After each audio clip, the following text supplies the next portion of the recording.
FX gave us a 2-episode premiere night, y'all, and it was glorious. It's time we break down season 4, episode 2, titled Wait. We pick up right where episode 1 leaves off in episode 2 on premiere night for season 4.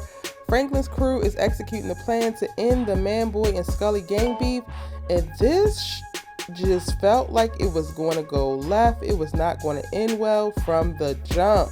Franklin should have stayed his ass home with his daddy because there was no way that a plan including Man-Boy and his crew was going to go off without a hitch. And Scully might be tweaking, but the ancestors were definitely looking out for him because he was walking into a trap and something tipped him off, making him fire a shot into the air, which threw off the entire plan.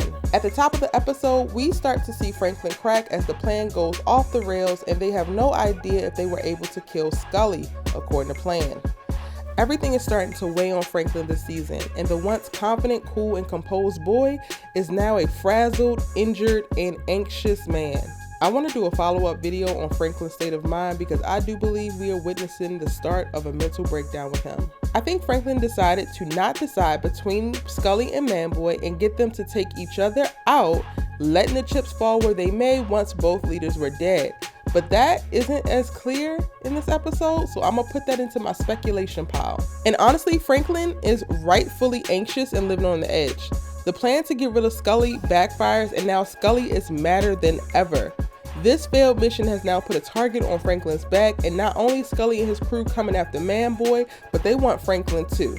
If we didn't know before, we know now. Scully is not the gangster that you want to mess with. And Man-Boy has got to be the simplest, most predisposed to bullshit drug dealer I have ever seen. Franklin literally has bigger forces at work that are hell-bent on taking him down, and he has no time to spend running around the hood squashing gang beefs when there's a journalist ready to out his whole operation, federal agents looking to take him down, and a pure cocaine pipeline finna dry up. And I was right in the episode 1 breakdown about Jerome, Louie, Alton, and Cissy.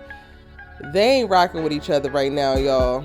And then after the shootout, we see this because Jerome refuses to go into his sister's house even though he's clearly shook after blowing one of Scully's men's heads off. Y'all, between the drug drama and the family drama, they really gotta pick a struggle. Cissy and Alton have taken a step back or a pivot or something in the business. I think that she's focusing on helping to clean the money with the real estate, and Alton is focusing on cleaning everybody's conscience by running the shelter to help out those who are struggling in the neighborhood.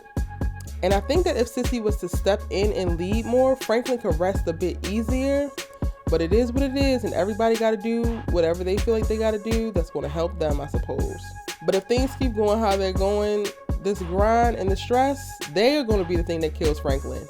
Way before a bullet. I don't know if I trust Franklin's old thing. She seems too convenient, too helpful, too on point in a too volatile time. She might be setting Franklin up for the long con, and that's one thing that he will have to keep his head on the swivel about. Over on Reed's side of the tracks, we see him trying to work out the pipeline issue with the cops in Tijuana who want $100,000 a week to let them bring cocaine across the border. It seems like things are going to work out until these dirty cops kill Reed and Gustavo's associates and his family, looking to make it known that they're serious about $100K. They don't want nothing less than $100K. And in this episode, we see Leon trying to go at it alone, which is going to get him and his crew killed as he gets rolled up on trying to cop from a new Mexican connect. I'm gonna need him to swallow his pride and make up with Franklin because they need each other right now. Overall, episodes 1 and 2 did a great job of catching us up and setting us up on the path for the full journey that we will experience this season. I think for the first time we see Franklin truly struggle, even more than he struggled when he was in prison. He's going to have to keep making hard decisions, and many of the hardest ones won't have anything to do with the drug game. For instance, the shooting wasn't the last that Franklin has seen Mel, and I believe he still loves her. In his line of work, he can feel real isolated real quick, and you can tell that he's longing for partnership. I don't know if that old thing is it, but it needs to be somebody, and I think at some point in this season we will see Franklin try to see if it should be Mel. But I can't read Mel right now with her walk with Christ and her crack recovery. So I have no idea where to begin to even try to speculate how she would respond if Franklin doubled back. Now it's your turn. Tell me what you thought about episode 2, Wait, in the comment section down below. Do you think that Franklin's gonna be able to gain control? You think Franklin's losing his mind? What are you looking forward to seeing most in the season? Tell me all your thoughts and theories in the comment section down below. You can catch my episode 1 breakdown here or catch up on all of my Snowfall videos in the playlist here. I'm Erica Vane, and I'll see you tomorrow in the next video. Bye!